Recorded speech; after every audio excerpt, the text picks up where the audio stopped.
Hello, welcome to Farmhouse Flower Barn. My name is Gretchen. I am a first-year flower farm on the seacoast of New Hampshire, and I'll be selling my flowers this year at a roadside stand.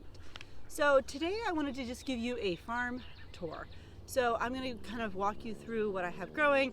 I've got a couple mistakes that I've already made, and I'll talk about those, and then a few things that are going well. So anyway, we farm on about 5 acres of property, but we're only have about, we have 2 big flower beds that are 30 by 50 feet. One of those is about half vegetables, so it's not truly all flowers. And then we have some raised beds, also kind of a mixture of flowers and vegetables.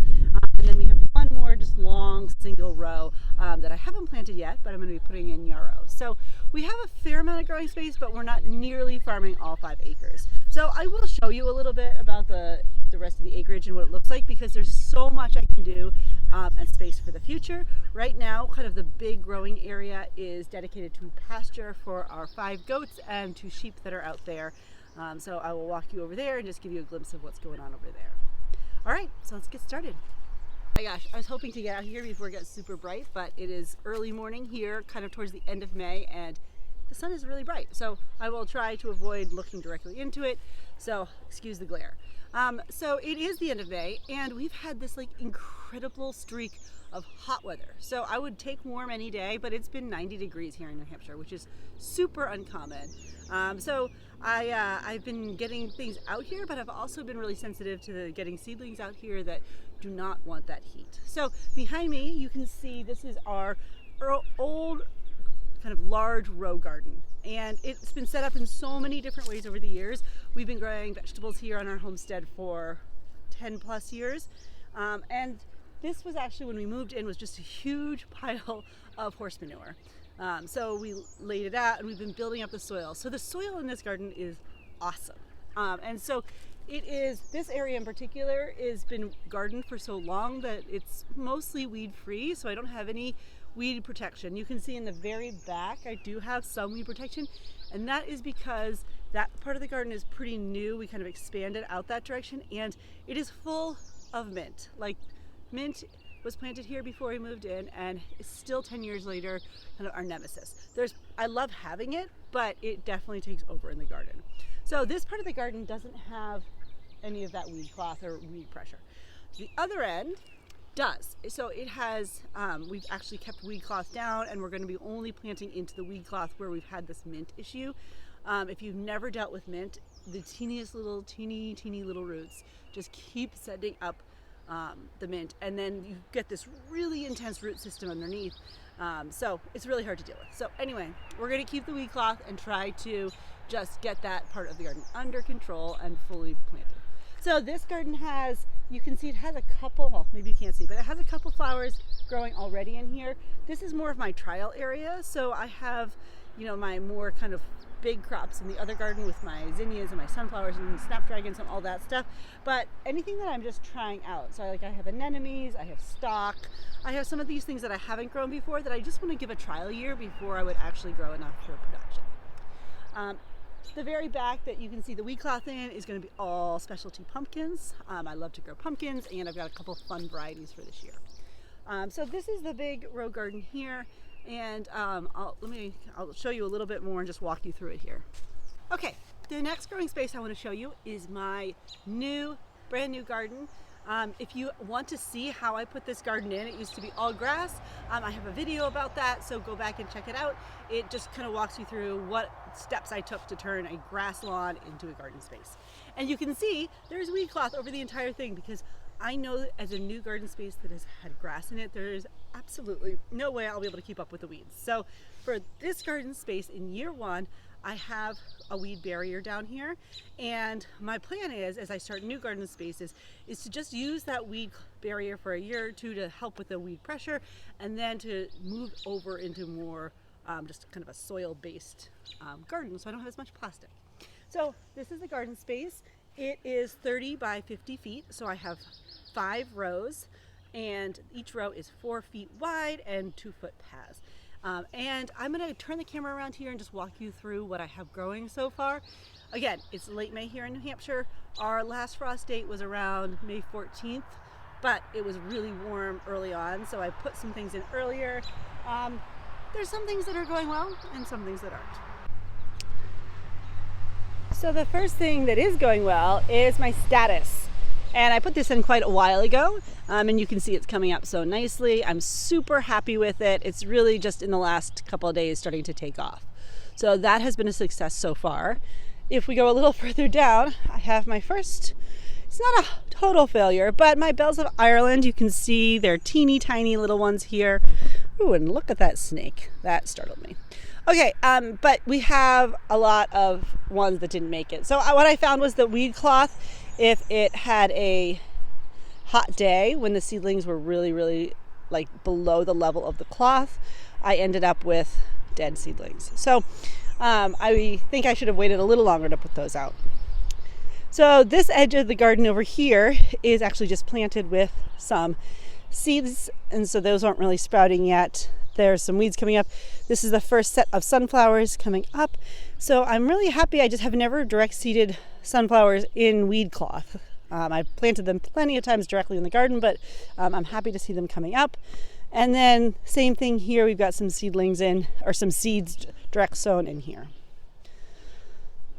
A row, and it will be. So I've got some dahlias planted. Oh, look at that. I think we've got some stuff coming up in here. Actually, I'm not sure that's a dahlia. I think it might just be a weed. But I already did root some dahlias earlier in the season that are already growing, so I've got those at this end. I also took some cuttings and planted those. So a few of these are not actually from the tubers, but actually from cuttings. So they're doing okay. Those cuttings aren't quite as strong as the tubers so far, so they're limping along a little bit. And then over here, I have direct seeded some cosmos. I do have some cosmos I grew from seed in my other garden, but this will be cosmos, and you can see here some zinnia popping up. So this is also direct seeded, and I'm pretty happy with the germination rate. I'm going to give it a couple more days, and then I'm going to come back and plant any holes that did not germinate. So I've been trying to water a lot. It's been so hot. And that brings me to my snaps, which actually is what I'm most frustrated about. So I've got the snaps planted, the little seedlings. I did put them out. I knew it was going to be hot like a week out, so I tried to get some of them in so they could establish when it was cooler. And still you can see old sad little snapdragon right in there.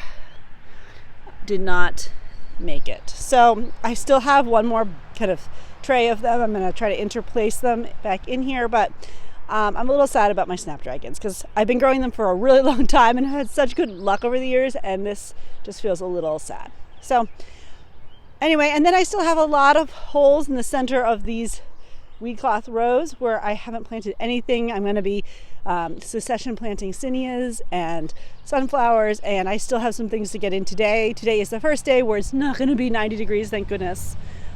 So I'm going to be getting some more things in today. You can see over there I've got my chicken coop, and just for perspective, the other garden I just showed you is directly on the other side of the chicken coop over there. The final space I want to show you today is the raised beds that we've had for many years, and you can see those right behind me. They were built before we moved in. We've redone them, but they are 8 by 8 foot raised beds, which, just so you know, not something I recommend growing in because it's hard to reach the center of the beds.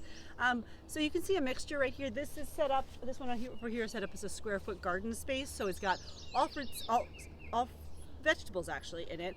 And it's divided up into those squares. You can see strawberries, but the garden raised bed right behind there, I am going to be growing some heirloom chrysanthemums just as a trial this year. So I'm going to be mixing some flowers in with my veggies in these gardens. All right, and then I do have a lot of plantings that are already established in my garden, so I will just kind of do a video walkthrough of those really quickly, and then I'm going to just end by showing you the goats, because what is a homestead and flower farm without some goats and some sheep? So you can see this planting just kind of near our house here. It has oodles of peonies in it, interplanted with some blueberry bushes, and then this garden over here, I'm kind of embarrassed to show it to you right in this area because it is a mess, but it does have a ton of peonies in it. So even though I don't have a peony field yet, I do have access to a bunch of peonies that I will be able to sell this year. And as promised, I wanted to take a little trip out to the pasture to show you some of the goats. I call these our old goats because the youngest is 9 at this point. So we have 5 Pygora goats here, which are a mixed breed with fiber. We have milked them and bred them, but right now we just have 5. And so they spend most of their time out here in the shed and pasture. And just to give you perspective without blinding you in the sun, they have 2 pastures, which is plenty and more than they need. So that upper pasture that's on the other side of that fence up there is actually plenty of space, and I can expand our garden up into that in the future. So this lower pasture is where the goats will end up being more, and we will use that for flowers. And that's a wrap. That is what our homestead and our brand new flower farm is looking like in month 1 here in New Hampshire. So if you like this video, it's going to look totally different in 1 month. So make sure you subscribe, and I will put out an update with the next month's growing, what's happening, what's growing, all those things. I also like to share content about just kind of things that I'm doing that might be helpful, or talking about how all the mistakes I'm making. So thanks for following along, and I will see you back here next time.